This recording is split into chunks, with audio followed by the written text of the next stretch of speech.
Let's solve equations using the additive inverse. Problem number 1. Step 1. Read the equation. N plus 8 equals 11.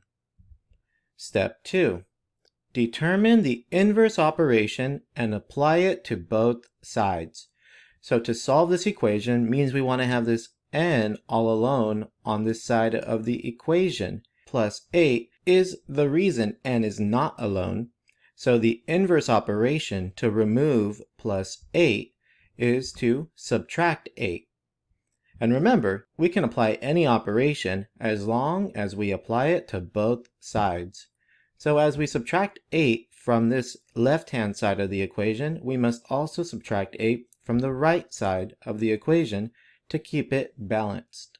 8 minus 8, of course, equals 0. We did that on purpose.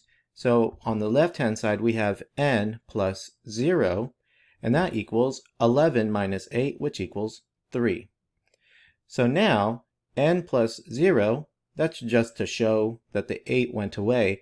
That means that n is all alone on that side of the equation. So n equals 3, and this equation is solved. How did we use the inverse operation?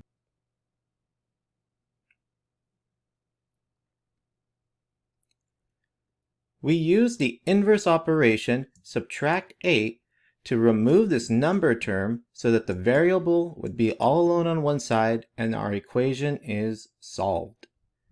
Step 3. Check the solution. To check the solution, we're going to take the value 3 and substitute it for n in the equation. So here's the n. We place a 3 in its spot. 3 plus 8, does that equal 11? Yes, 3 plus 8 equals 11, so 11 equals 11. We have an equal true equation, so let's read the final statement. N equals 3 is the value that makes n plus 8 equals 11 true. How did we check the solution?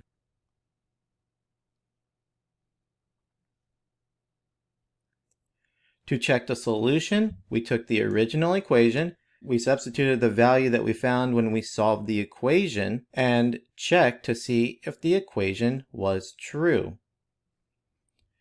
You are now ready to solve the equation in problem number 2, using the additive inverse to solve for y.